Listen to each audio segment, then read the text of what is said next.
Friends, ఈరోజు నేను employee health scheme EHS card మనము ఇది employees health scheme EHS card అనేది మనం 2010 నుంచి కూడా ఉపయోగిస్తున్నాము. దీంట్లో ఈ ఎంప్లాయీస్ ఈహెచ్ఎస్ హెల్త్ కార్డులో మన యొక్క డీటెయిల్స్ ఏమైనా మార్పులు ఉన్నట్లయితే దాన్ని అప్డేట్ చేసుకునే విధానము, మార్చుకునే విధానం గురించి నేను మీకు ఇప్పుడు ఎక్స్ప్లెయిన్ చేస్తాను స్టెప్ బై స్టెప్. ముందుగా మీరు ఈహెచ్ఎస్ పోర్టల్లో ఈహెచ్ఎస్ వెబ్సైట్లో మీ యొక్క యూజర్ నేమ్ పాస్వర్డ్ తోటి లాగిన్ అవ్వాలి. సో యూజర్ నేమ్ అంటే మన ట్రెజరీ ఐడినే, మనకున్న ఎంప్లాయీ ట్రెజరీ ఐడి ద్వారానే మనము లాగిన్ అవ్వాలి. సో ఇక్కడ user name employee ID type చేయండి. అలాగే పాస్వర్డ్ కనుక మీకు గుర్తులేని పరిస్థితుల్లో కనుక ఉంటే, మర్చిపోయి కనుక ఉంటే మీరు ఓటీపీ ద్వారా కూడా మీరు లాగిన్ అవ్వచ్చు. అలా కాకుండా ఇక్కడ ఫర్గాట్ పాస్వర్డ్ అనే ఆప్షన్ కూడా ఉంది. ఈ ఫర్గాట్ పాస్వర్డ్ ఆప్షన్ క్లిక్ చేయడం ద్వారా కూడా మీరు మీ పాస్వర్డ్ని రీసెట్ చేసుకోవచ్చు. ఈ ఫర్గాట్ పాస్వర్డ్ ఆప్షన్ క్లిక్ చేసిన వెంటనే మీ మొబైల్కి ఒక ఓటీపీ వస్తుంది. ఆ ఓటీపీ ద్వారా మీరు కొత్త పాస్వర్డ్ని పెట్టుకునే అవకాశం ఉంటుంది. ముందుగా మీరు ఈహెచ్ఎస్ పోర్టల్లో మీ యొక్క ఎంప్లాయీ ఐడి ద్వారా మీరు లాగిన్ కండి. లాగిన్ అయిన తర్వాత మీ యూజర్ నేమ్ డీటెయిల్స్ ఇచ్చేయండి. ఇక్కడ లాగిన్ టైప్ ఎంప్లాయీ అని పెట్టండి. ఇక్కడ క్యాప్చా ఎంటర్ చేయండి. క్యాప్చా మీరు లాగిన్ అయినప్పుడు క్యాప్చాని తప్పనిసరిగా ఒకసారి రీఫ్రెష్ చేయండి. చేసి లాగిన్ కండి. లాగిన్ అయిన తర్వాత మీకు ఈహెచ్ఎస్ పేజ్ ఈ విధంగా డిస్ప్లే అవుతుంది. మన పేరుతోటి ఈ విధంగా డిస్ప్లే అవుతుంది. దీంట్లో ఇప్పుడు మనము ఏ ఇన్ఫర్మేషన్ అప్డేట్ చేసుకోవాలో నేను మీకు ఎక్స్ప్లెయిన్ చేస్తాను. సో ఇందులో మన కాంటాక్ట్ ఇన్ఫర్మేషన్ అప్డేట్ చేసుకోవచ్చు, వర్కింగ్ డీటెయిల్స్ అప్డేట్ చేసుకోవచ్చు. దీని ద్వారా మన డిపెండెన్సీ యొక్క డీటెయిల్స్ కూడా మార్చుకోవచ్చు, మన మొబైల్ నెంబర్ మార్చుకోవచ్చు, అలాగే మన ఈమెయిల్ ఐడి కూడా మార్చుకోవచ్చు. ఇందులో మన ఉపాధ్యాయ మిత్రులు మొన్న జరిగిన బదిలీల్లో గనక వేరే స్కూల్కి, పాఠశాలకి బదిలీ అయి ఉన్నట్లయితే ఆ బదిలీ అయిన హెచ్ఓడి డీటెయిల్స్ కూడా మనం ఇందులో మార్చుకునే అవకాశం ఉంటుంది. ఇది 2010లో జరిగిన పిఆర్సీ ప్రకారం మనం అప్పుడు మన బేసిక్ పేని అప్డేట్ చేశాం. ఇందులో ఇప్పుడు ప్రజెంట్ బేసిక్ పేని కూడా ఏ ప్లేస్లో అప్డేట్ చేయాలో నేను మీకు ఎక్స్ప్లెయిన్ చేస్తాను. ముందుగా ఈ కాంటాక్ట్ ఇన్ఫర్మేషన్ని మీద క్లిక్ చేయండి. క్లిక్ చేస్తే ఇక్కడ మన ఫోన్ నెంబర్ డిస్ప్లే అవుతుంది. సో ఇక్కడ ఎడిట్ ఆప్షన్ ఉంది, చూసారా? ఎడిట్ ఆప్షన్ క్లిక్ చేసినట్లయితే ఇక్కడ మొబైల్ నెంబర్ కావాలంటే మొబైల్ నెంబర్ అప్డేట్ చేసుకోవచ్చు, ఈమెయిల్ ఐడిని మార్చుకోవాలంటే ఈమెయిల్ ఐడిని రీటైప్ చేసి ఇక్కడ అప్డేట్ అనేది క్లిక్ చేస్తే అప్డేట్ అయిపోతుంది. సో ఇప్పుడు ఇవి కాకుండా మన వర్కింగ్ డీటెయిల్స్, మన బేసిక్ డీటెయిల్స్, మన డిపెండెంట్ డీటెయిల్స్ ఏమైనా మార్చుకోవాలంటే ఆ విధానం ఎలాగో నేను మీకు ఎక్స్ప్లెయిన్ చేస్తాను. అది ఎక్కడ ఉందంటే ఇక్కడ రిజిస్ట్రేషన్, లెఫ్ట్ సైడ్ రిజిస్ట్రేషన్ అనే ట్యాబ్ ఉంది, చూసారా? దాని మీద క్లిక్ చేయండి. క్లిక్ చేసిన వెంటనే మీకు ఇక్కడ చివరిలో లాస్ట్ది అప్డేట్ మోడిఫై ఎన్రోల్మెంట్ డీటెయిల్స్ అనే ఒక ట్యాబ్ ఉంది.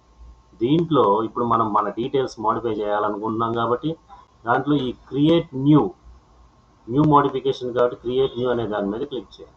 క్లిక్ చేస్తే ఇప్పుడు ఇందులో మన యొక్క హెల్త్ కార్డు వివరాలన్నీ కనపడతాయి. మన డీటెయిల్స్తో పాటుగా మన యొక్క డిపెండెంట్ డీటెయిల్స్ ఏవైతే మనము గతంలో డిపెండెంట్స్గా ఎవరినైతే ఇందులో యాడ్ చేసి ఉన్నామో వాళ్ళ డీటెయిల్స్ అన్నీ ఇందులో డిస్ప్లే అవుతాయి. చూసారు, ఇక్కడ మోడిఫై అప్డేట్ ఎన్రోల్మెంట్ డీటెయిల్స్ అని ఉంది. సో ఆ విధానం ద్వారా మనము మన డీటెయిల్స్ చేసుకోవచ్చు అనమాట, మోడిఫై చేసుకోవచ్చు. సో ఇప్పుడు మన డీటెయిల్స్ ప్రజెంట్ మన ఎంప్లాయీ కాబట్టి మన డీటెయిల్స్ ఎలా మోడిఫై చేయాలనేది మీకు ఎక్స్ప్లెయిన్ చేస్తాను. ఈ చివరిలో ఎడిట్ అనే ఆప్షన్ ఉంది, చూసారా? ఈ ఎడిట్ మీద క్లిక్ చేయండి. క్లిక్ చేసిన వెంటనే మీకు ఇంకో పేజ్ డిస్ప్లే అవుతుంది. సో మన employee card, personal employee card display అవుతుంది. దీంట్లో మనం అప్పట్లో ఎంటర్ చేసిన డీటెయిల్స్ అన్నీ ఇందులో ఉంటాయి. మన పేరు వివరాలతో సహా నేమ్, డేట్ ఆఫ్ బర్త్ అన్ని వివరాలు ఉంటాయి. మన రెసిడెన్షియల్ హౌస్ అడ్రస్, అలాగే ప్రజెంట్ అడ్రస్ అన్నీ ఉంటాయి. ఐడెంటిఫికేషన్ మార్క్స్ ఉంటాయి. ఇక్కడ చూసారా హెచ్ఓడి, మన హెచ్ఓడి డీటెయిల్స్ ఉంటాయి. ఇందులో మన పోస్టింగ్ డీటెయిల్స్ దగ్గర ఇప్పుడు మొన్న జరిగిన 2025లో బదిలీ జరిగి మనం ఏ స్కూల్కి అయితే వెళ్ళామో ఆ స్కూల్ యొక్క ఆ జిల్లా, ఆ డిడిఓ కోడ్ని కూడా మనము మార్చుకోవచ్చు అనమాట. సో ఇందులో అప్డేట్ అయిన జిల్లాల వివరాలు 26 జిల్లాల వివరాలు ఇందులో ఉన్నాయి. ఏ జిల్లాకి మనమైతే మారామో ఆ జిల్లాని పెట్టుకోవచ్చు. అలాగే ఏ స్కూల్కి వెళ్ళామో ఆ డిడిఓ కోడ్ కూడా ఇందులో మనము అప్డేట్ చేసి మార్చుకోవచ్చు అనమాట. కొంతమంది మన ఉపాధ్యాయ మిత్రులకి ప్రమోషన్ ద్వారా కూడా వెళ్ళారు కాబట్టి వాళ్ళ డిజిగ్నేషన్ కూడా ఇక్కడ అప్డేట్ చేసుకునే ఆప్షన్ ఇక్కడ ఉంది. ఇక్కడ డిజిగ్నేషన్ అప్డేట్ చేసుకోవచ్చు. అలాగే సర్వీస్ అనేది క్లిక్ చేస్తే డిజిగ్నేషన్ పెట్టిన వెంటనే సర్వీస్ వస్తుంది. ఆ సర్వీస్ క్లిక్ చేయొచ్చు. అలాగే ఇక్కడ మనకి ఉన్న ఇంకో ఆప్షన్ ఏంటంటే ఇక్కడ పిఆర్సి, ఇది 2010 పిఆర్సి ప్రకారం అప్పుడు పే గ్రేడ్, అప్పుడు కరెంట్ పే మనం ఇచ్చున్నాం. సో ఇక్కడ పిఆర్సిని చేంజ్ చేసుకుని ఇప్పుడున్న ప్రజెంట్ గ్రేడ్ అప్డేట్ చేసుకుని అలాగే కరెంట్ బేసిక్ పే కూడా మనము మార్చుకోవచ్చు అనమాట. మార్చుకుంటే మన డీటెయిల్స్ మారుతాయి. దాని ప్రకారము మన యొక్క డీటెయిల్స్ అన్నీ కూడా మనం ఇక్కడ అప్డేట్ అవుతాయి. అన్నీ అప్డేట్ చేసిన తర్వాత ఒకసారి చెక్ చేసుకుని మీరు ఈ సేవ్ అనే బటన్ మీద క్లిక్ చేస్తే ఆటోమేటిక్గా మనం ఎంటర్ చేసిన డీటెయిల్స్ అన్నీ కూడా సేవ్ అవుతాయి అన్నమాట. సో ఈ విధంగా మన డిడిఓ కోడ్, మన డిజిగ్నేషను, మన పే స్కేల్స్, అలాగే మొబైల్ నెంబర్ కూడా మనము ఇక్కడ ఈ పేజ్లో అప్డేట్ చేసుకోవచ్చు. అప్డేట్ చేసుకున్న తర్వాత సేవ్ అనే దాని మీద క్లిక్ చేయండి. ఆటోమేటిక్గా మీ డీటెయిల్స్ సేవ్ అయ్యి డిడిఓ లాగిన్లోకి వెళ్తాయి. అలాగే మన డిపెండెంట్ డీటెయిల్స్ ఏవైతే ఉన్నాయో మనము వారి డీటెయిల్స్ని కూడా మనం ఇక్కడ అప్డేట్ చేయొచ్చు. అక్కడ ఈ చివరి ఎడిట్ బటన్ ఉంటుంది. ఎడిట్ ఆప్షన్ క్లిక్ చేయండి. క్లిక్ చేసిన వెంటనే మనము డీటెయిల్స్ డిపెండెంట్గా ఎవరి డీటెయిల్స్ అయితే మనము అప్లోడ్ చేసామో ఆ డీటెయిల్స్ మనకి ఇక్కడ కనబడతాయి. దాంట్లో మీరు ఏమైనా గతంలో తప్పులు ఇచ్చుకొని ఉన్న ఆ రిలేషన్షిప్ కానీ ఏదైనా మోడిఫికేషన్స్ ఉంటే మనం ఇక్కడ మోడిఫై చేసేయచ్చు. చేసి చూడండి, మనము ఆధార్ సర్టిఫికేట్ కానీ డేట్ ఆఫ్ బర్త్ సర్టిఫికేట్ కానీ అంటే పిల్లల యొక్క వివరాలు అప్పుడు మనము డేట్ ఆఫ్ బర్త్ సర్టిఫికేట్ ఒకటి అప్లోడ్ చేసి ఉన్నాం. వాళ్ళకి ఇప్పుడు ఆధార్ సర్టిఫికేట్ కూడా వచ్చి ఉంటుంది కాబట్టి ఆ ఆధార్ సర్టిఫికేట్ మనం ఇక్కడ అప్లోడ్ చేయవచ్చు.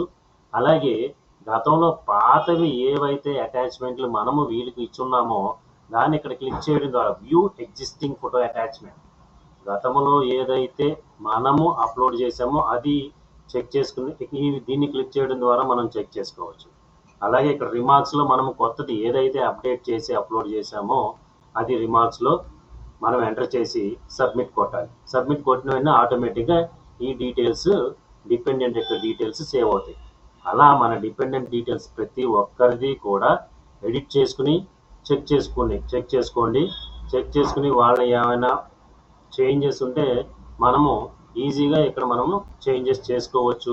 చేంజ్ చేసిన వెంటనే తప్పనిసరిగా ఇక్కడ రిమార్క్స్ కాలంలో ఏవైతే మనము మోడిఫికేషన్ చేసామో అక్కడ రిమార్క్స్ కాలంలో ఎంటర్ చేయాలి.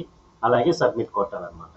సో అలాగే పిల్లల వివరాలు, పేరెంట్స్ వివరాలు ప్రతిదీ చెక్ చేసుకుని మనము ఇక్కడ మోడిఫై చేసుకోవచ్చు. ఈ ఎడిట్ అనే బటన్ క్లిక్ చేసిన వెంటనే మనకి డిస్ప్లే అవుతాయి అన్నమాట. సో వాళ్ళ బ్లడ్ గ్రూప్ అప్పట్లో తెలియక ఇప్పుడు తెలుసున్నా దాన్ని మార్చుకోవచ్చు.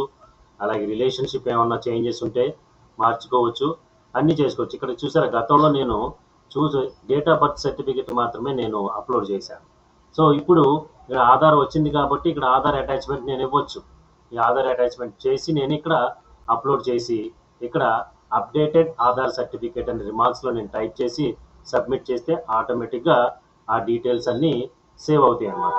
ఈ విధంగా డిపెండెంట్ డీటెయిల్స్లో ఏ విధమైన మార్పులు చేర్పులు ఉన్నా మనము ఇక్కడ చేసుకునే అవకాశము ఉంటుంది. సో ఇందులో మన డీటెయిల్స్తో పాటుగా మన పేరెంట్స్ డీటెయిల్స్, పిల్లల డీటెయిల్స్ కూడా మార్చుకోవచ్చు. అలాగే మనం మార్చుకున్న తర్వాత ఇవి డిడిఓ లాగిన్లోకి వెళ్తాయి. వెళ్ళిన తర్వాత అక్కడ డిడిఓ అప్రూవ్ చేసిన వెంటనే మన డీటెయిల్స్ అన్నీ అప్రూవ్ అవుతాయి అన్నమాట. సో ఇక్కడ ఇంకో ఆప్షన్ డౌన్లోడ్ హెల్త్ కార్డ్, ఇక్కడ మనకి మన హెల్త్ కార్డ్ని డౌన్లోడ్ చేసుకునే అవకాశం కూడా ఉంది. సో హెల్త్ కార్డ్ని డౌన్లోడ్ చేసుకుని డైరెక్ట్గా ఈ కార్డ్ని ఎడిట్ చేసుకోవాలంటే ఎడిట్ చేసుకోవచ్చు. ఎడిట్ అని కొట్టిన వెంటనే ఇక్కడ హెల్త్ కార్డ్స్ ఎవరెవరికి జనరేట్ అయినాయి అన్ని వివరాలు ఇందులో వస్తాయి. సో ఇక్కడ ఎడిట్ అనే బటన్ క్లిక్ చేసిన వెంటనే ఆ హెల్త్ కార్డు ఎడిట్ అవుతుంది. ఇందులో ఏదైనా ఉంటే మనం మార్చుకోవచ్చు అనమాట. ఏదైనా మార్పులు చేర్పులు ఉంటే మనము ఇక్కడ అప్డేట్ చేసుకునే ఛాన్స్ ఉంటుంది. ఈ విధంగా మనము హెల్త్ కార్డు కూడా మనము డౌన్లోడ్ చేసుకోవచ్చు అనమాట.